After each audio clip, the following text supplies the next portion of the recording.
Hi, my name is Dan, and this video supports my online sushi course on udemy.com, and you can learn more about the video lectures in the link below. In this lecture, you're going to learn how to break down an entire salmon and prep it for sushi. And to do this, I suggest using both the deba and the hollow ground slicer. This is a very affordable knife and does an excellent job. So if you plan on filleting salmon often, it's a great investment. The way I'm going to show you how to fillet might come across as being unorthodox, but I believe this is one of the more effective techniques for beginners to pick up, in terms of speed and efficiency. It's also much easier to learn than the traditional method, which can split the meat if it's handled too aggressively, and if that happens, it's tough to cut it for sushi purposes. To start, always dry out the fish as much as you can on both sides before you start filleting. This way, the fish won't slide around, so you'll be safer to work with. And also, it would be a good idea for you to request your fishmonger to scale it first, to make this process less messy at home. Then next, you'll want to remove the head with the deba.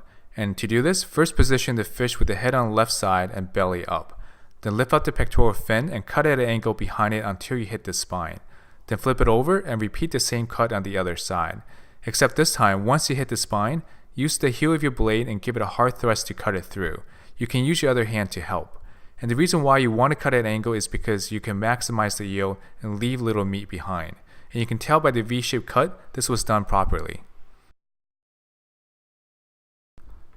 Now position the fish so the head side is on the right with the belly side up, and have the fish as close to the edge of the counter as possible. This is because you'll need space for your cutting hand so you can slice at an angle. And make sure to cut above the spine. This is very important. And once you're set up, you'll want to run the blade all the way through in a fast slicing motion, and hold the belly flap with your other hand as you cut.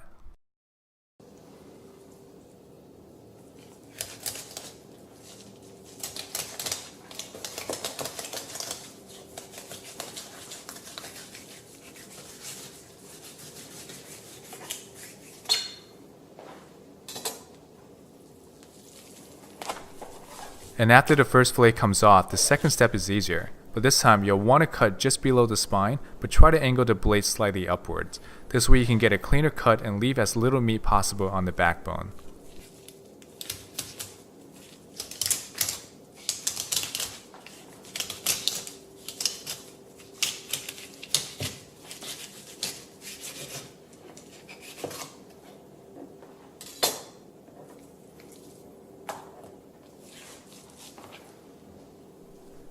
And as you can see, there's really not much meat left on the bones when you fillet it this way. And this part can be scraped off, so don't throw it away. You can cut this into smaller pieces by cutting between the discs. This is softer and much more blade friendly.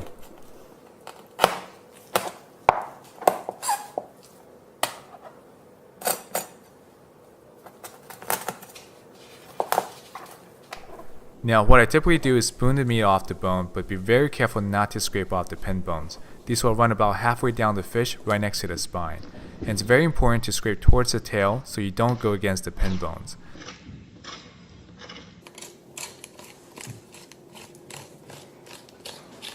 And you can do the same to the tail portion, but this part doesn't have any pin bones, so you can be a little bit more aggressive with the spoon and try to get as much meat off as you can.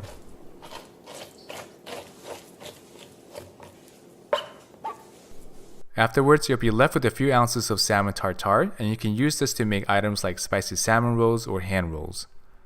So on to the fillets. First, you'll need to trim out the belly tag along with the fin, and this is where you'll need to use your deba knife again.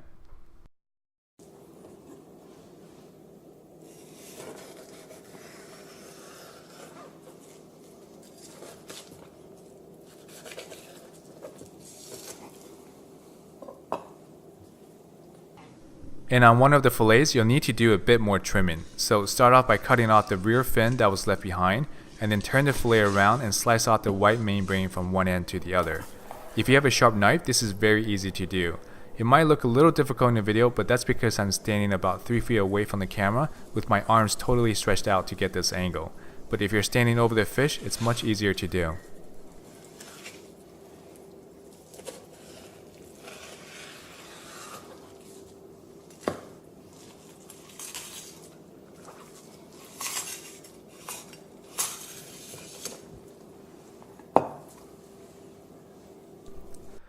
Next, you'll need to use tweezers to remove the pin bones, and these will run about halfway down the fillet. And it's best if you can start from the very front because you need to pull the bones in the same direction as the head, so that way you don't rip the meat going backwards. And there are always a couple of bones hiding in the very front, so start with those first.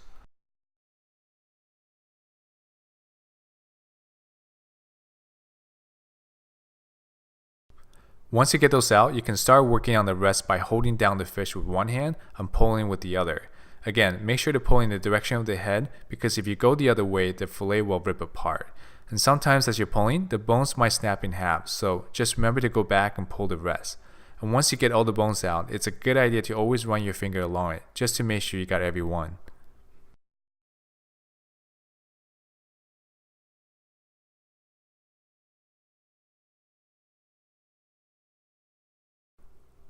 Next, I'm going to show you how to prep the fillets for sushi, but keep in mind that this is what I think is the most practical method for home users, because many restaurants will prepare it differently depending on their operation.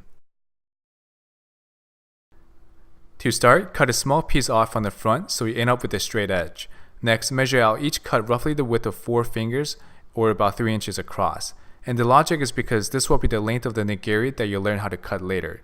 And it's a good idea to portion these into smaller pieces for those at home. This way you can freeze them and only take out what you need at a time. And also, by leaving the skin and the ribs on, this will act as an extra protective layer while it's in a freezer. And I'll show you how to remove this part later in the course.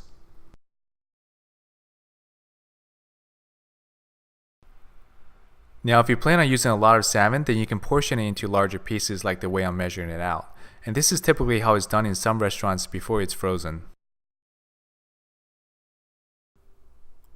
And once you're done portioning the fillets, you'll end up with a couple of tail pieces.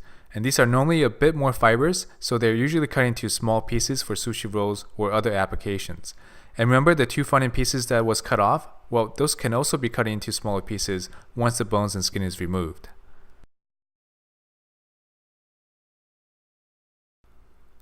Next, you'll need to prep them for the freezer. Normally I use deli paper or paper towels to cover each piece, then wrap it with plastic film. This way, the paper will help prevent the meat from getting freezer burn and also help absorb some of the water when you're ready to defrost it. And here's something to remember, unlike other fish, salmon freezes very well and maintains its quality for a longer period compared to other fish. And that's because it doesn't have as much of a drip issue after it's been frozen, and it maintains its texture, color, and flavor quite well. And if you're somebody that wants to eat raw fish every week and don't want the hassle of buying fresh fish all the time, then freezing salmon fillets is really the way to go, because they'll last for several weeks in the freezer before the quality starts to diminish. This isn't something you can do with tuna or white fish like snappers, without the use of an IQF freezer and color treatment. Now I know that for many of you, purchasing entire salmon and fillet at home isn't really practical. So instead, I suggest if you trust your local fishmonger, it's a better idea to ask them to scale the fish and fillet it for you. And then you can use the information you learned from this lecture to portion it and prepare it for the freezer once you get home. But if you're a fisherman and catches your own salmon, or you don't trust the sanitary standards at your fish shop, then I hope this video is helpful if you decide to fillet yourself. And one last thing, usually I don't always advocate freezing fish for raw consumption because this is dependent on the species of fish. But in the case of salmon, I recommend freezing it for sushi, for both farm-raised and especially wild fish. And that's because they're known to carry parasites like anisakis and tapeworms. Although farm fish are less likely to get infected, there's still a possibility since most are raised in open pens. But generally, for other fish, it varies from species to species. For example, tuna is not on the list. And if you want more information on parasite destruction, I made a PDF file that you can download where there is much more information on this topic. Okay, I hope you enjoyed this video. This is actually a preview of my sushi course on Udemy. If you want to learn more about preparing salmon for sushi, there are more information in the course that shows you how to break it down even further for nigiri and sashimi applications. Also, there are over 40 video lectures that cover many of the fundamentals, such as learning how to prepare sushi rice, how to cut different vegetables, how to make different types of sushi rolls, and much more. And aside from just video lectures, there are also PDF files of recipes and resources you can download. So if you'd like to learn more, use the link down below.